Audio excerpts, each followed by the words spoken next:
참 좋은 그 수술 결과 소식을 들으면서 주님의 신시삼에 대해서 참 너무 감사가 됐습니다. 오늘 이렇게 드릴 말씀은 출애굽기를 이렇게 보시고 레위기를 이렇게 쭉 지금 보고 계시는데,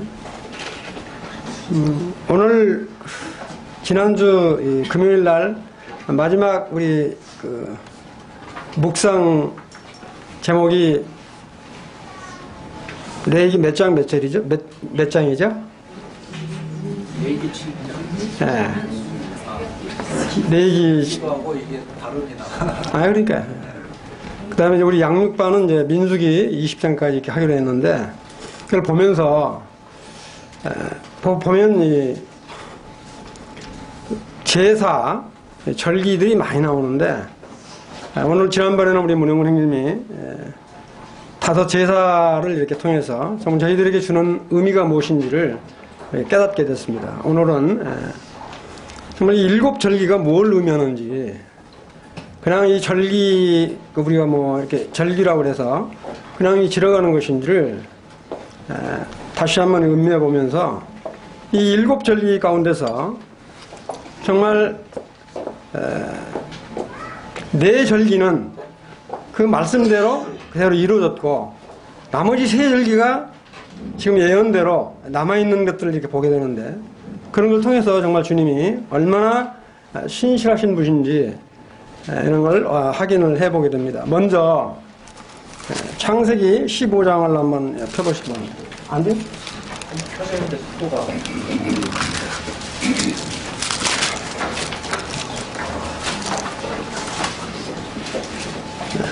우리 아브라함을 이렇게 하나님이 택하셔서, 사실 어떻습니까? 아브라함이 이렇게 하나님이 택하실 때 축복을 하는데, 아브라함이 어떤 기도를 해서 그 어떤 축복을 달라고 했다든지 그런 게 아니라, 하나님께서 주권적으로 아브라함에게 약속을 하신 것들을 이렇게 보게 되는데, 저는 창세기 15장 이 말씀을 볼 때마다 참 이렇게 다시 새삼스럽게 떠오르게 됩니다. 15장 13절을 이렇게 보시면, 여호와께서 아브라함에게 이르시되 너는 반드시 알라, 내 자손이 이방에서 객이 되어 그들을 섬기겠고, 그들은 400년 동안 내 자손을 괴롭히리니 그들이 섬기는 나라를 내가 징벌할지며 그 후에 내 자손이 큰 재물을 이끌고 나오리라.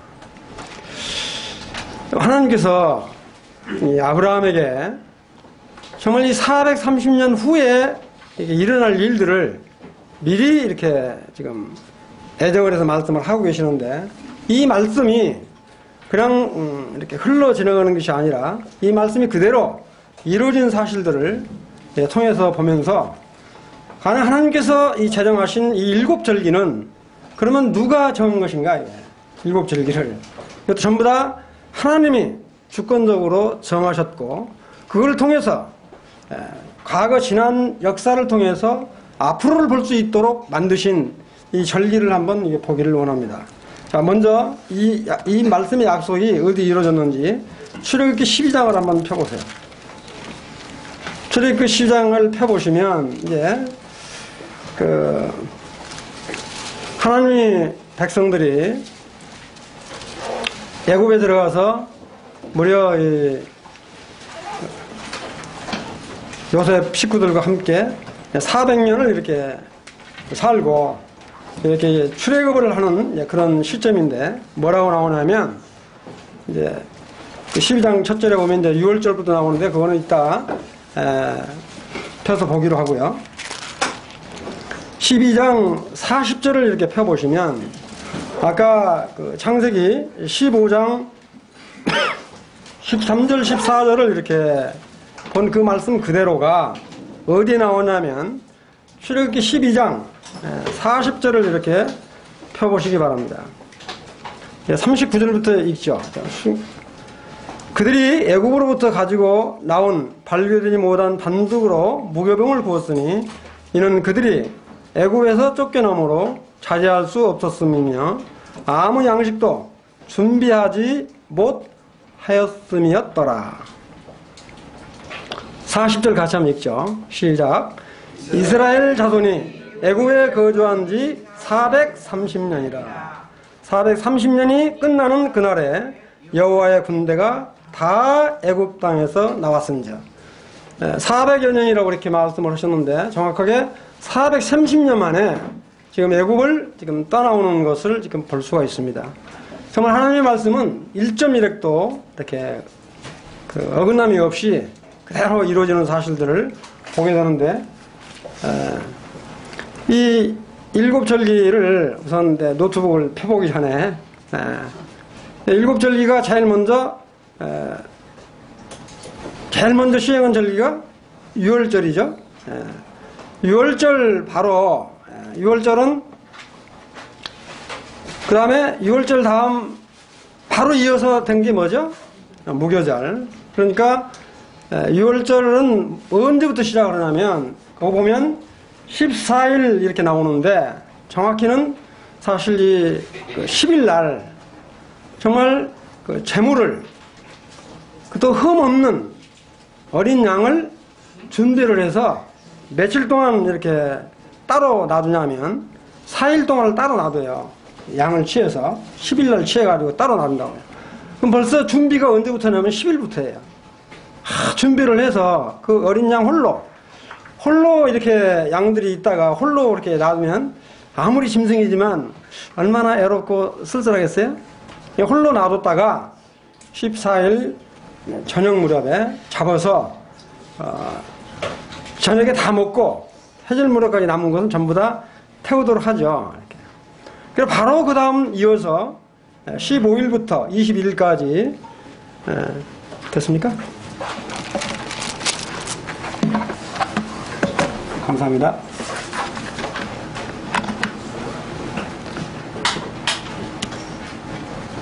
네, 6월절.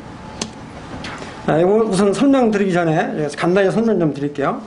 여기 보시면 이 절기 하나 나중에 이제 프린트를 해서 한번 드리겠는데 이렇게 구약을 읽다 보면 무슨 월 하는 것들이 많이 나와요. 쭉 이렇게 표시를 했는데 이 6월절이라고 되어 있는 부분 있죠, 여기. 이 6월절이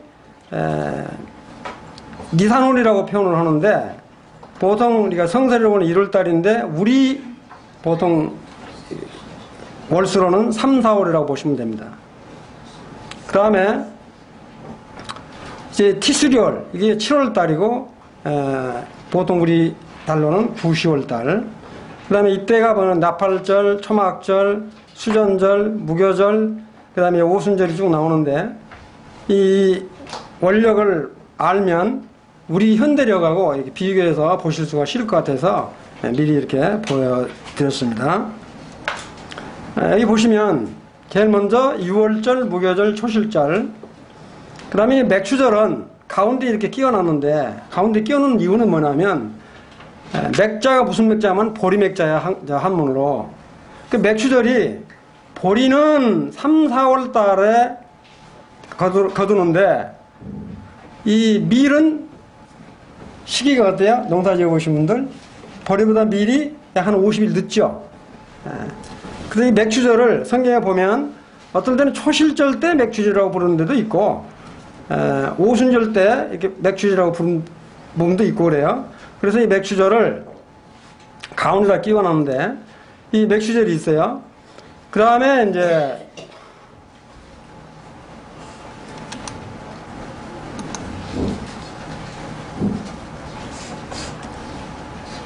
여기 보시면 6월절부터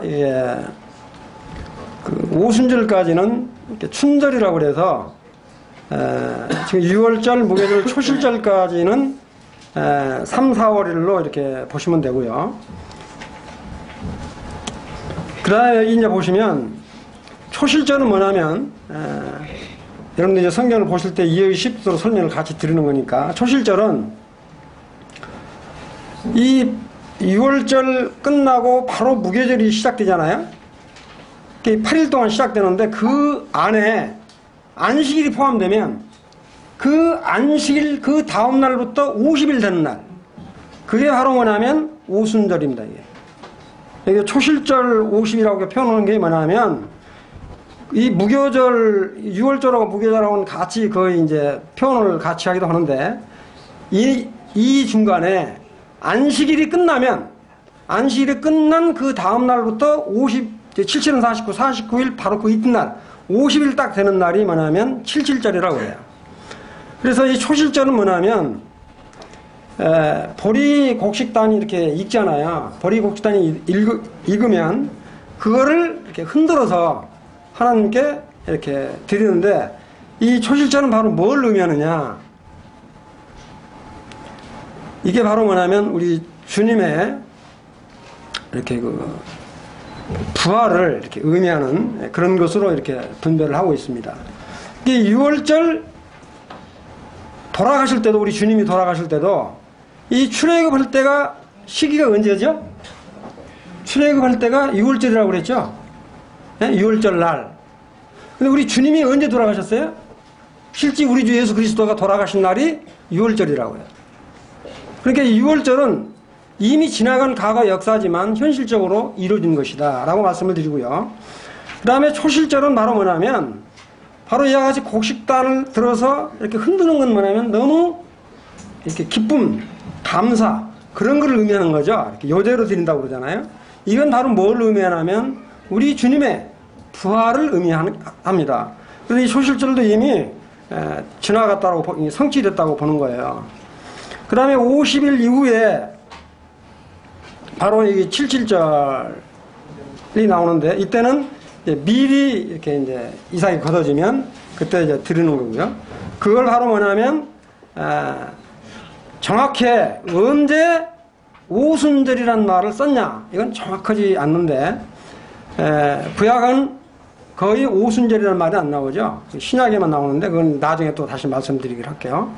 그 다음에 나팔절이 나오고 속절이 나오는데 이 바로 나팔절은 이따 말씀드리겠습니다만은 구약적으로 봤을 때는 약 4개월인데 지금 거의 한 2000년이 이렇게 흘렀어요. 나팔절은 바로 뭘 의미하냐면 주님의 다시 오신 재림을 이렇게 의미하고 있다 이렇게 보시면 돼요. 그 다음에 바로 속죄일은 뭐냐면 아마 지금 이제 이런 말을 하죠. 이스라엘 성전이 다 지어지도록 다 준비가 돼 있다.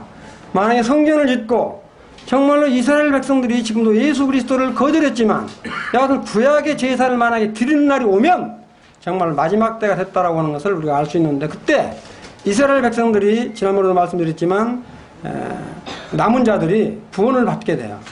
그렇게 돌이키는 날을 바로 뭘 보냐면 이스라엘의 회심, 구원으로 보고 있습니다. 속죄일을. 그 다음에 이제 장막절, 초막절은 바로 우리 주님의 오심을 나타내는 우리가 말하는 천년 왕국, 영원한 왕국에 들어가는 것으로 이렇게 분별을 하고 있어요. 꼭 그렇다는 건 아니라. 그러나 이 7 절기를 통해서 과거에 지나간 역사뿐만 아니라 앞으로 이렇게 미래를 이렇게 내다보는, 앞으로를 내다보는 것까지 예시를 하고 있다. 이렇게 보시기 바랍니다. 요거는 이제 간단하게 제가 이제 요약을 한 거고요. 요거는 이제 우리 아주 디테일하게 이렇게 해준 그림인데, 이거는 우리, 북북모임에 이강구 형님이 자료를 아주 정리를 잘 하셨어요. 얻었는데, 이게 바로 뭐냐면, 그대로 6월절, 무교절, 초실절까지는 이미 다 이렇게 이루어진 사실들이고요. 그 다음에 이제 77절, 오순절은 말 그대로 이렇게 성령 강림을 했기 때문에 이루어진 것으로 보고 있어요. 여기까지는 이미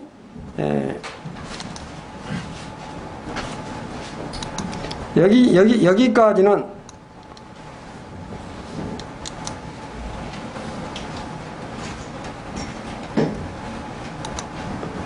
여기서 여기까지는 완전히 성취된 거라고 보시면 되고요. 여기 지금 나팔절하고 초막절 이 부분은 앞으로 이루어질 거라 이렇게 이제 보시면 될 겁니다. 이렇게. 근데 이거는 이제 아주 자세하게 이렇게 이제 좀 풀어놓은 건데, 바로 이건 뭘 의미하냐면, 이 나팔절 있을 때 주님의 재림을 하신다는 거는 바로 우리가 뭐예요? 우리 성도들은 어떻게 돼요? 교회는? 이렇게 공중으로 들려 올라간다 그러죠. 이렇게 끌려가는 것. 이 쉽게 말하면 공중 납치라고 보시면 돼요. 영어 성경으로 랩처럼 나오는데 이렇게 끌어당기는 걸. 이게 휴거. 우리가 끌어올릴 뿐만 아니라 우리 주님의 오심을 나타내고, 그 다음에 이제 속죄일에 정말로 이스라엘 백성들이 회심을 하고, 정말로 이제 할 때 그리스도가 이 지상에 재림하게 될 때 천국과 천년왕국이 시작되는 것으로 이렇게 분별을 하시면 될 겁니다. 전체적인 거를 지금 요약해서 말씀을 드렸는데, 이제 한번 보죠. 자, 이제 다시 한번 이렇게 상기하는 의미로 이렇게 한번 볼게요. 우리가 이 6월절의 의미는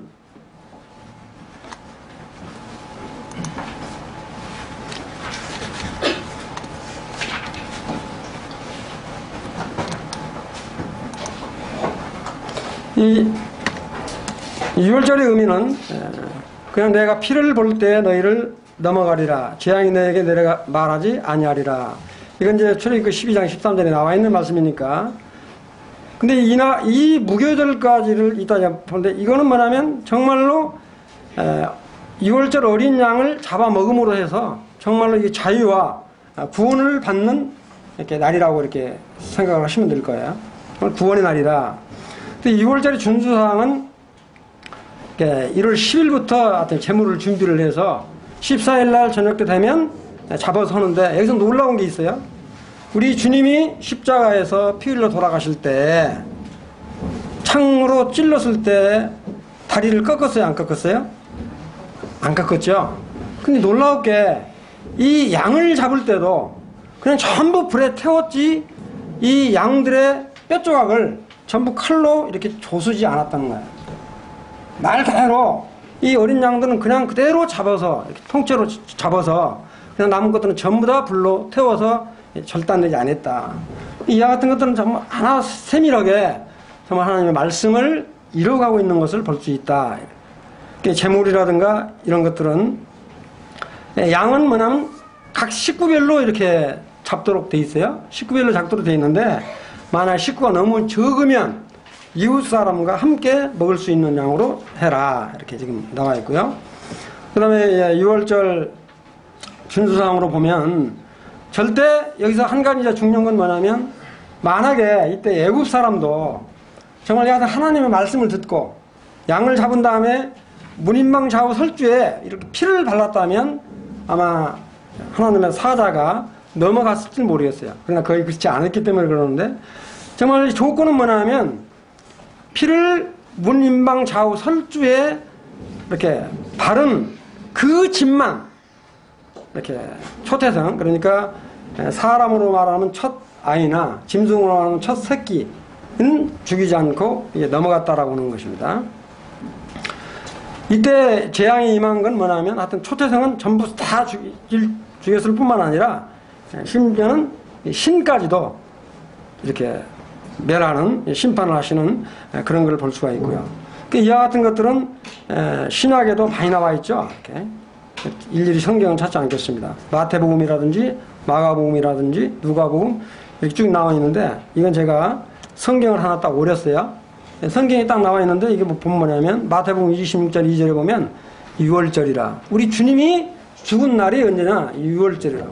이게 구약의 6월절과 우리 주님이 돌아가신 날하고 어떻게 그렇게 몇백 년이 지난 후에 같을 수 있냐? 성경을 이루시기 위함이다. 이렇게 말씀을 드리고 싶고요. 그 다음에 마가복음 14장 2절에도 보면 이틀이 지나면 6월절 무교절이다. 이렇게 나와요. 이때 우리 주님이 돌아가셨다는 것을 다시 한번 말씀을 드리고요. 그 다음에 6월절 결론은 뭐냐면, 정말로 믿음으로 6월절과 피 뿌리는 예식을 정하셨으니 이는 장자를 멸하는 자로 그들을 건드리지 않게 하려 하는 것이며, 히브리서에 나와 있는 말씀처럼 정말 이 6월절은 십자가의 희생을 기념하는 고난과 구속의 날이다. 정말 우리에게 구원을 허락하신 날이다. 이렇게 음미를 해볼 수 있을 것 같습니다. 이것도 이제 그 어린 양이라고 표현되는 부분이 성경에 보면 우리 침례 요한이 이런 말을 하잖아요. 이튿날 요한이 예수께 자기에게 나오심을 보고 이르되 보라 세상 죄를 지고 오는 하나님의 어린 양이로다. 이 어린 양의 표를 바로 유월절 때 그대로 잡아서 이렇게 하신 것을 보게 되면 정말 우리가 믿는 이렇게 주님, 우리가 날마다 드리는 이 매주 드리는 이 예배 이런 것들이 얼마나 큰 의미를 갖고 있는지, 저희들에게 행하는 이와 같은 예배가 어떠한 중요한 것인지를 다시 한번 이렇게 확인해 볼 수 있지 않습니까? 고린도서 5장 7절에도 보면 너희는 누룩 없는 자인데 새 덩어리가 되게 하여 묵은 누룩을 내어버리라. 우리의 유월절 양 곧 그리스도께서 희생되셨느니라. 이 유월절 어린 양으로 우리 주님을 비유하고 있는 것을 보게 될 때 성경 이렇게 구약이 됐든 신약이 됐든 1.1획도 이렇게 어김이 없는 것을 우리들 다시 한번 확인하게 됩니다. 아직 정말 이와 같은 부분에 이렇게 의심해서 믿는 건 아니지만 정말 우리가 믿는 주님은 너무 이렇게 신실하신 분이다 하는 걸 말씀을 드리고 싶고요. 그 다음에 무교절은 바로 6월절이 끝나는 바로 15일부터 21일까지 이렇게 이어져요. 그래서 어떤 성경에 보면 그냥 무교절이라고만 나오는데 바로 무교절만 나오는 거는 6월절 다음에 바로 무교절까지 하기 때문에 통합해서 이렇게 표현된 부분들이 많이 있습니다. 그래서 이거는 여기에 말을 이렇게 언급을 해놨는데 무교절은 하나님의 사랑과 은혜로 말미암아 생명을 얻고 자유를 얻은 바로 6월절 날을 기념하는 축제일이고 경축일이다 이렇게 보시면 됩니다. 6월절은 정말로 하나님을 찬양하고 경배하는 그런 축제일이다. 근데 이 참 놀라운 게 뭐냐면 이 무교절에는 무교병만 누룩 없는 무교병만 먹게 돼 있는데 누룩은 보통 죄를 의미하잖아요. 죄를 의미하는데 이거는 출애굽하기 전에 창세기 19장 3절에 보면 롯을 천사가 찾아오죠. 그럴 때 바로 그날 밤에 무교병을 먹는 데가 나옵니다. 이렇게. 창세기 19장 3절에 보면 그렇게 무교절이 아니더라도 그 전에 여하튼 무교병을 먹은 사실을 이렇게 볼 수가 있어요. 무교병을 롯의 식구들과 하나님의 사자가 함께 먹었던 것이 기록에 나와 있습니다. 그래서 여하튼 무교절은 정말로 거룩한 흠없고 한 이와 같은 것을 이렇게 의미를 하고 있는데, 그 다음에 무교절의 준수사항은 하여튼 집안에 누룩은 전부 다 치워라. 누룩을 치우라는 이야기는 뭐냐면 정말로 죄는 싹 치울 거를 이렇게 이야기를 하고 있을 뿐만 아니라 15일 마지막 날부터 21일까지는 성회란 말이 나오는데 이 성회는 뭔 의미냐면 아주 거룩한 모임이다. 성회. 아주 거룩한 모임이다. 그런 의미를 갖고 있어요. 성회로 모여야 한다. 그런데 이 첫날하고 마지막 날은 절대 일을 하면 안 된다. 일을 하지 마라. 일을 하지 말고 뭐라는 겁니까? 정말로 하나님을 찬양하고 하나님을 경배하는 그런 날로 삼으라는 거야. 일하지 말고. 그런데 16일부터 20일까지 5일간은 일을 해도 괜찮아요. 왜 그러냐면 바로 초실절이 이어져 이렇게 뭐죠? 이렇게 추수절이 이렇게 연결이 되기 때문에 그 첫날하고 마지막 날만 이렇게 안식을 하고 이렇게 16, 17, 18, 19, 20 이게 5일간은 일은 해도 괜찮도록 되어 있다고. 이거는 한마디로 말하면 이 무교절은 주님이 오실 때까지도 계속 있잖아요. 영원한 규례다 이렇게 말을 하고 있죠. 근데 이때는 반드시 무교절 할 때는 이렇게 율법책을 낭독하는. 그래서 출애굽기 13장 9절에 보면 내 손에 기호와 내 미간에 표를 담고 여호와 율법이 내 입에서 있게 하라. 그러니까 율법을 읽어서 정말 하나님을 경외하는. 우리가 좀 시에 맞게 이렇게 성경을 읽고 이렇게 하는 거는 너무너무 중요하죠. 다음에 번제물 제사, 이거는 일일이 설명을 다 드리지 않을게요. 제가 한 가지 여쭤보겠습니다. 제사가 몇 가지 제사가 있죠? 네, 5가지 제사. 제일 먼저 번제, 그 다음에 소제, 속건제, 속제제, 그 다음에 화목제. 예. 세 번째가 화목제. 이렇게 되는데, 이 번제는 내가 어떤 뭐 죄를 사하기 위해서 드린다든지 그런 건 아니고 온전히 드리도록 해서 번제를 드린다고 그랬어요. 근데 하나님은 이렇게 고의적으로 죄를 지었던 고의적으로 안 지었던 우리가 말하는 속죄죄와 속건죄가 있는데 정말 이 죄는 정말로 이렇게 사하도록 이렇게 하고 요구를 하고 계시잖아요. 우리가 속죄죄는 뭐냐면 정말로 부지 중에 내가 이렇게 죄를 지었어요. 근데 남이 야 너 저 하나님 말씀이 이렇게 입에 댔잖아. 이렇게 해서 깨닫게 됐을 때 우리가 속죄죄를 드려요. 근데 속건죄 같은 건 어떤 거냐면 내가 알면서도 뭐 11조를 안 지켰다든지 예를 들어서요. 이웃 물건을 훔쳤다든지 이렇게 할 땐 보통 이제 속건죄를 드리게 되는데 제가 한번 물어봤어요. 이렇게. 좀 많이 분별을 하시는 분들한테 한번 물어봤어요. 이 제사가 7개 제사가 있는데 다른 건 다 화목제라든지 소제라든가 이런 건 다 알겠는데 번제하고 속죄제하고 속건제 이 3개 제사를 어떻게 드리는 게 하나님이 가장 기뻐하는 제사냐? 이 번제로 드리는 것이 정말 하나님이 기뻐하는 제사냐? 아니면 속죄제로 드려야 되는 거냐? 속건제로 드려야 되는 거냐? 어떻게 드리는 것이 가장 하나님이 기뻐하는 제사냐? 누가 이걸 결정해야 되냐? 그건 아직 정확한 걸 못 얻었어요. 그건 오직 이제 제사장만이 이렇게 하는 것으로 되어 있는데, 그러나 중요한 건 뭐냐면 하여튼 하나님은 이렇게 죄에 대해서는 1.2획도 이렇게 함께하지 않으시는 그런 분인 것을 깨닫게 될 뿐만 아니라 이와 같이 무교제를 통해서 정말 흠없는 그와 같은 것으로 하나님과 교제하게 되는데 우리가 이런 걸 볼 수 있잖아요. 정말 우리가 창세기를 보면서는 뭘 봐요? 정말 창조와 더불어서 인간의 타락과 정말 앞으로 영원한 왕국을 이룰 것에 대한 비전을 제시를 해주고요. 그걸 더불어서 우리가 출애굽기를 통해서는 뭘 봐요? 정말 우리가 구원의 실정을 볼 수 있고요. 그 다음에 레위기를 통해서는 우리가 뭘 봅니까? 정말 하나님과의 깊은 교제. 하나님이 뭐를 원하는가 하는 깊은 교제를 우리가 레위기를 통해서 알 수 있고요. 그 다음에 민수기를 통해서는 정말로 어떻게 하나님을 실제 생활 가운데서 섬겨야 되는가 하는 실질적인 생활을 알 수 있도록 민수기를 허락하셨고요. 그 다음에 신명기는 정말로 성도들이 정말 이 말씀을 떠나서는 살지 못하도록 이렇게 교훈하는 이와 같은 것으로 이렇게 이어진 것을 보게 되면 참 놀라운 역사가 아닌가 이렇게 생각이 되어집니다. 그 다음에 아까 제가 무교절 준수사항은 말씀을 드렸으니까 넘어갈게요. 무교절의 금기사항은 만약에 누룩있는 유교병을 먹으면 이스라엘에서 끊어진다 그런 건 뭐냐면 이스라엘 자손이 아니다. 이스라엘에서 끊어진다. 내 백성이 아니다. 내 자식이 아니다. 이런 거죠. 이렇게.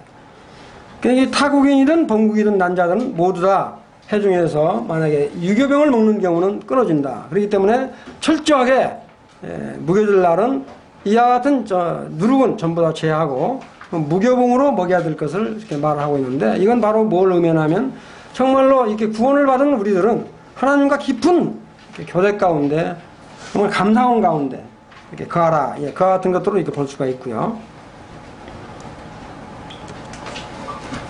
결론도 같은 의미인데 이 무교절의 결론은 뭐냐면 예수 그리스도는 생명과 부활의 능력만이 있는 의롭고 거룩하시며 생명의 근본이 되는 아주 축하하는 그런 날이다. 그래서 무교절은 우리의 구원과 영생의 기쁨을 축하하고 기념하는 하나의 절기다. 이렇게 보시면 되겠어요. 그 다음에 이제 초실절은 바로 뭐냐면 아까도 말씀드렸지만 이 6월절하고 무교절 사이에 만약에 안식일이 끼면 그 안식일 바로 이와 같은 초실절을 이렇게 드리는 거예요. 이걸 뭐냐면 이제 이 맥주절이라고도 이렇게 표현하기도 하는데,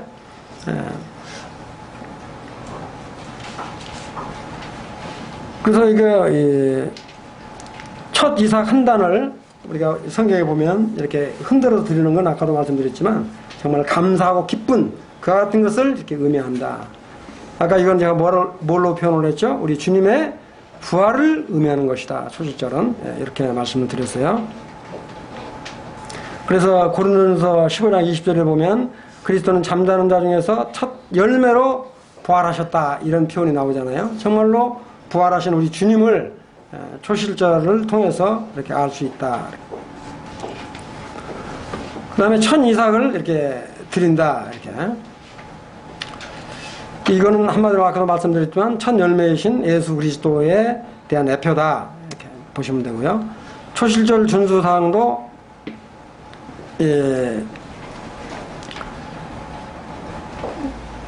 아까도 말씀드린 대로 이렇게 제물은 곡식단 보리를 이렇게 단을 만들어서 흔들어서 흠없는 순양을 번제로 곡물과 함께 소제로 이렇게 드리는.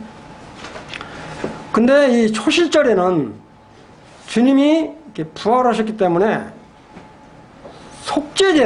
속죄제로는 제물을 드리지 않는다. 한번 그 죄를 용서해서 주님이 이렇게 거룩함을 했기 때문에 이렇게 그런 것으로는 드리지 않는다. 이거는 한마디로 말하면 이렇게 감사하는 절기로 이렇게 보시면 돼요. 그래서 출애굽 뒤에 축복한 땅에서 농사를 지어 그 첫 열매를 자유자로서 힘을 다해 감사의 예물을, 이건 뭐냐면 이제 출애굽을 해서 가나안 땅에 들어가서 곡식을 거둬서 이것은 첫 열매로 드리는 제사이기 때문에 지금 그렇습니다. 미리 지금 우리가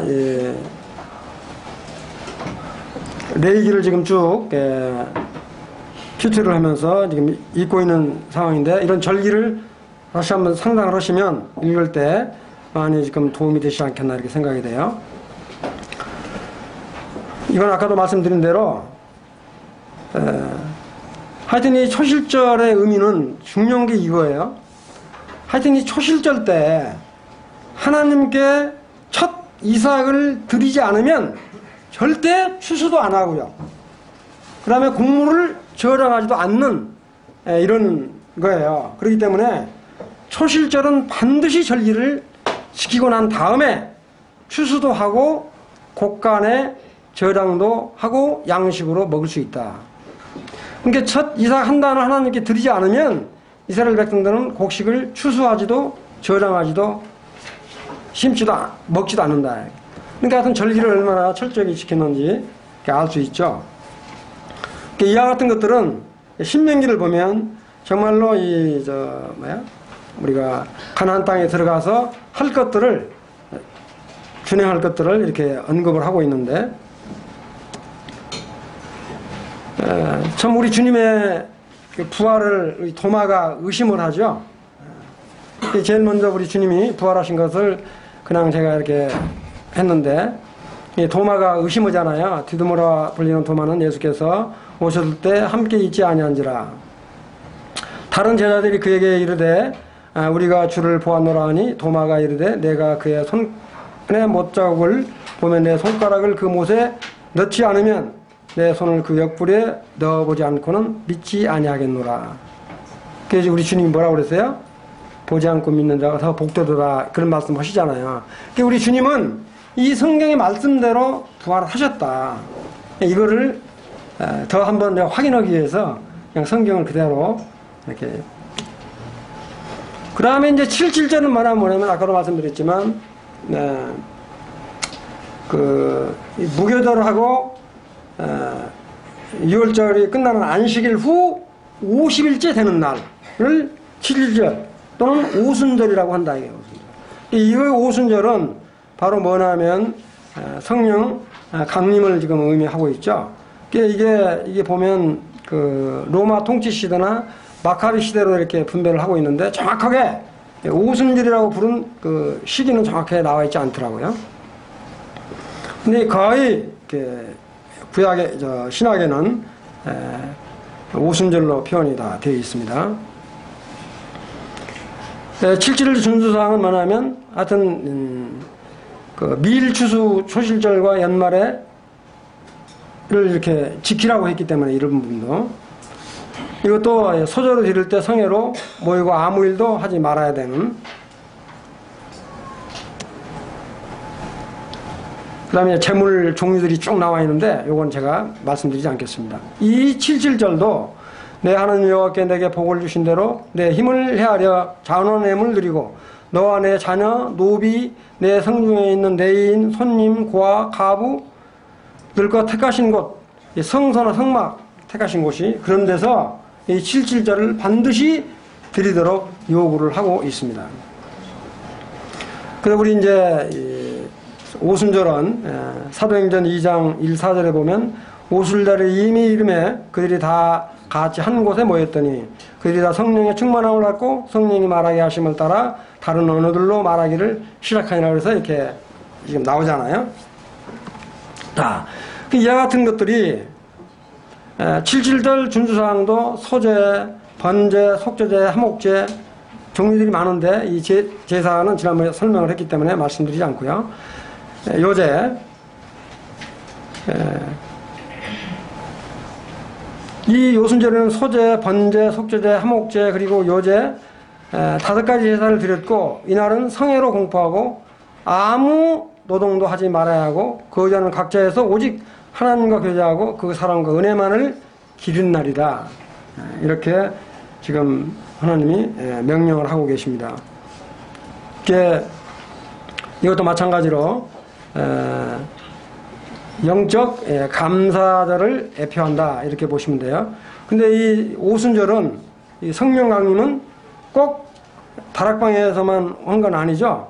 또 제가 두 개를 이렇게 해놨는데, 여기 보면 사도행전 2장에 보면 오순절 날에 성령 강림하시고, 그 다음에 사도행전 10장 44절에도 보면 고넬료 집에 가서 베드로가 복음을 증거할 때 성령이 강림하는 것을 볼 수 있잖아요.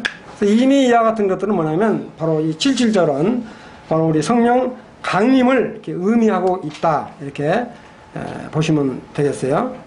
이와 같은 것들을 통해서 우리가 볼 때 정말 우리가 믿고 아는 이 성경이라든가 이와 같은 말씀들은 정말 일점이력도 틀림이 없구나, 이런 사실들을 다시 한번 참 확인하게 되었습니다. 그 다음에 이 나팔절, 이 나팔절은 77절이 보통 한 4개월 후에 이 나팔절이 시작이 됐어요. 이 나팔절은 보통은 이 전쟁을 이렇게 한다든지 어떤 성회로 모이게 될 때라든지 이럴 때 나팔을 불었어요. 회중을 이렇게 모이도록 하기 위해서 한다든지, 그 다음에 그 백성들이 진군하기 위해서 한다든지, 전쟁을 이렇게 출정하기 위해서 한다든지 할 때 나팔을 이렇게 불었어요. 그런데 이 바로 뭐냐면 이 나팔절은 주님의 재림을 애표한다. 그래서 데살로니가전서 4장 16절 17절 이렇게 한번 보시면 그 같은 말씀들이 이렇게 언급이 나오는데, 그 다음 나팔절은 앞으로 틀림없이 이와 같은 날은 올 거다 라고 하는 것을 마음 가운데 확신하시길 바랍니다. 이 구약의 나팔절이지만 실제 있었던 일이니까.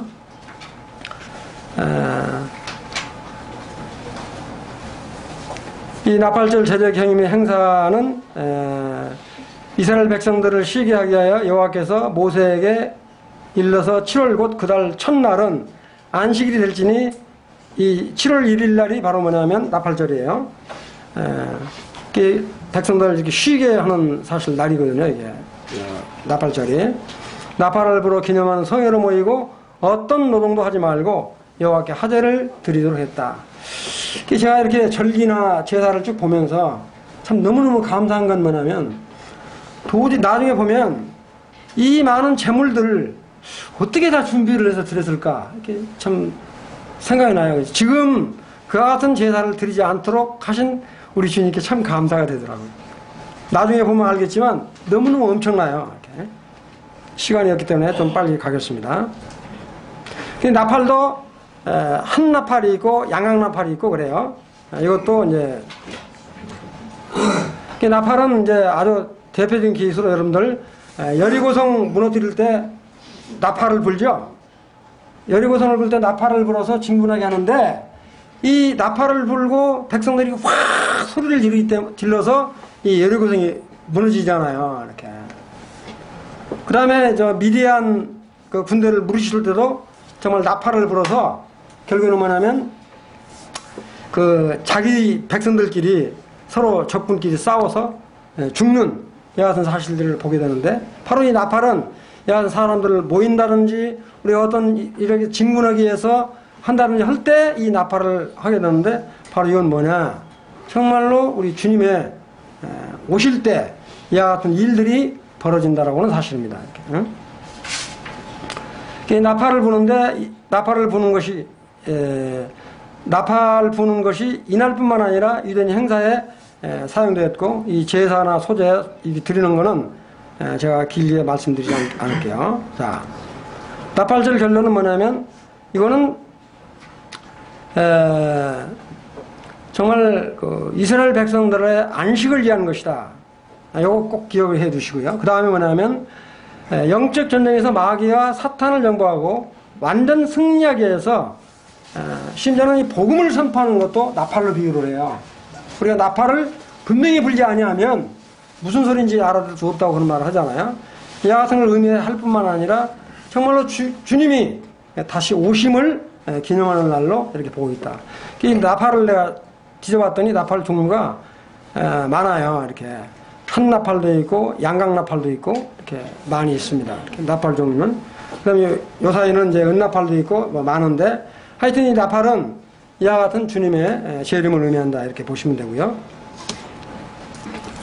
여기 보면 이제 이 고린도전서 15장 51절에 보면 보라 내가 너의 비밀을 말하노니 우리가 다 잠잘 것이 아니요 마지막 나팔에 순식간에 호련히 변화되리니 나팔 소리가 나며 죽은 자들이 썩지 않을 것으로 다시 살아나고 우리도 변화되리라.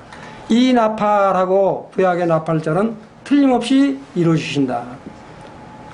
이미 지나간 나팔절을 하고 뭐 지금 우리 사는 거하고 무슨 관계냐가 아니라 이 말씀은 아까도 말씀드렸지만 유월절과 무교절과 그 다음에 초실절 그 다음에 칠칠절이 이루어진 것처럼 앞으로 남은 나팔절과 속죄일과 그 다음에 초막절도 반드시 이루어진다.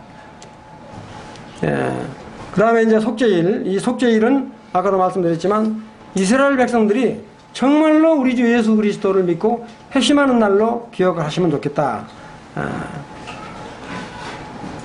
이건 좀 너무 빨리 넘어갈게요. 이 속죄일도 영원한 규례다 이렇게 보시면 돼요. 그 다음에 이 속죄일은 반드시 거룩한 옷을 꼭 입도록 되어 있습니다. 이 거룩한 옷은 뭐냐면 거룩한 세마포 속옷에다가 세마포 속바지, 세마포 띠, 세마포 관을 물로 깨끗이 씻고 이렇게 속죄제에 수송아지를 이렇게 드리도록 되어 있는 것을 볼 수 있습니다.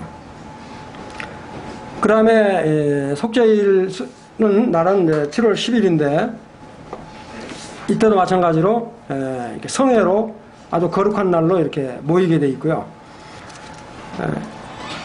이 속죄일은 지난번에 한번 강조를 많이 했는데 1년에 몇 차례 드리죠? 속죄일을?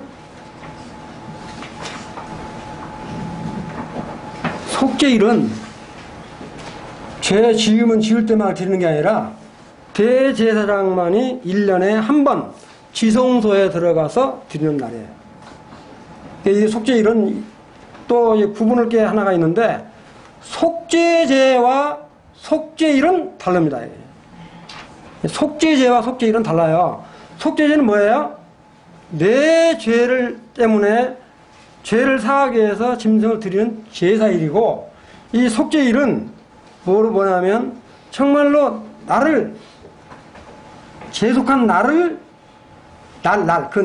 제속한 나를 기념한 날이기 때문에 1년에 한 차례만 딱 드린다. 이렇게 이해를 하시면 돼요. 여기 언급을 했는데 속죄일은 모든 죄를 청산하고 주 앞에 나서는 날이고 속죄사의 속죄일과 속죄죄하고는 이렇게 중복되지는 않는다. 이렇게 이해를 하시고요. 그 다음에 아까도 말씀드렸지만 그리스도께서 재림하여 그 나라로 이끌려 길어가고 있는데 이건 바로 뭐냐면 아까도 말씀드렸지만 이스라엘 백성들이 정말로 회심하고 정말 이렇게 주님의 임재가 이 땅에 임하는. 그 다음에 이렇게 지금 히브리서 9장 10절에도 보면 이런 말씀 있잖아요. 이와 같이 그리스도 많은 사람의 죄를 담당하시려고 단번에 들이신 바 되셨고 구원에 이르게 하기 위하여 죄와 상관없이 자기를 바라는 자들에게 뭐라고요? 그리고 주님이 두 번째 나타나는, 이 두 번째 나타나는 게 재림을 의미하는 말씀이에요. 그 다음에 히브리서 11장 16절에도 같은 이제 더 나은 번향이 어디예요? 천국의 번향이라고 말씀드릴 수 있잖아요. 의미를 하시면. 그 다음에 이제 마지막으로 이 초막절은 정말로 우리 이제 이스라엘 백성들이 그 성막을 짓고 그 성막을 다 해치운 다음에 제일 먼저 이렇게 모세 아론부터 시작해서 지파가 쭉 이렇게 행군을 해요. 몇 명이 행군을 하죠? 식구가 이따 우리 양육반 할 때 식구가 얼마냐면 20세 이상 되는 숫자가 60만이 조금 넘어요. 60만. 20세 이상 되는 전쟁에 나가서 싸울 수 있는 사람이 60만이라고요. 근데 한 식구가 20세 이상이니까 어린애도 있을 거 아니에요. 네 식구씩만 이야기를 해도 4, 6, 24, 240만 명이 될 거예요. 3명씩만 다가도 368, 약 180만 명이 되고. 이렇게 거대한 인구가 그 성막을 지고 이렇게 간다라고 생각을 할 때 한번 상상을 해보시면 얼마나 질서 유지라든가 이와 같은 것들이 잘 있겠는가. 갈 때 정말 중동 저쪽 팔레스타인 쪽이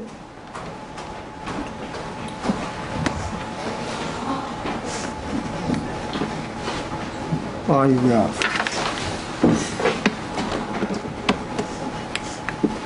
팔레스타인 쪽이 얼마나 날씨가 덥습니까? 그러니까 이게 천막을 치고 하는 게 바로 뭐냐면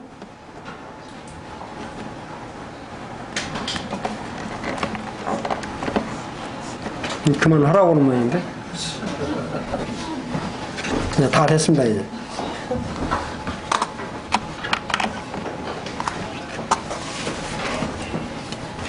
눌렀는데 배터리가 없어가지고 키우는데 시간이 안 시간. 됐어. 그냥 돼. 이 초막절은 바로 이제 그와 같은 걸 이렇게 진군을 하다가 날씨가 덥거나 할 때 바로 나뭇가지, 종려나뭇가지라든가 감나무가지라든가 이런 것들을 지어서 이렇게 천막을 짓고 거기서 쉬었다가 가고 하는 그 날을, 그러니까 이 초막절은 바로 뭐냐면 니들이 출애굽해서 가나안까지 들어갈 때까지 고생했던 그 고난, 그 다음에 우리 조상들이 했던 그 고난을 이렇게 기념하도록 하기 위해서 이 초막절을 두게 됐는데, 이 초막절은 바로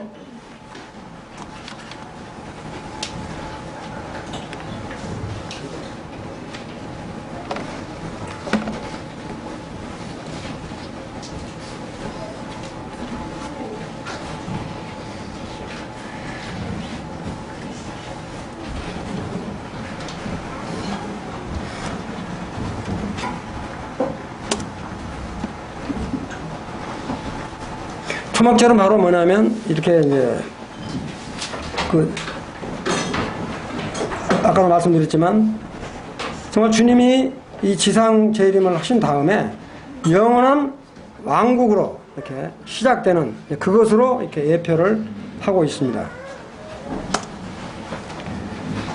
놀라운 건 이렇게 7절기를 통해서 우리가 알 수 있는 건 뭐냐면 정말로 아까도 말씀드렸지만 유월절과 무교절과 초실절과 이 7.7절 오순절은 이미 과거에 지나갔지만 현재 주님이 이 땅에 오실 때까지 다 이렇게 예표적으로 이루어졌고, 정말 이 나팔절과 그다음에 속죄일과 지금 마지막으로 오는 이 초막절은 앞으로 이렇게 일어날 그런 일들에 대한 것들을 언급하고 있다, 이렇게 보시면 될 겁니다. 근데 정말 우리가 믿고 있는 정말 예수 그리스도, 그분에 대해서 다시 한번 우리들 깊이 이렇게 상기를 해보고, 정말 우리가 믿는 예수 그리스도, 그분에 대한 것들을 한번 이렇게 깊이 생각을 하시면서 정말 내가 이렇게 알고 믿는 이 믿음의 실체가 얼마나 귀하고 아름다운 것인지, 또 이와 같은 그 놀라운 소망이 우리들 마음 가운데 있다라고 하는 것들을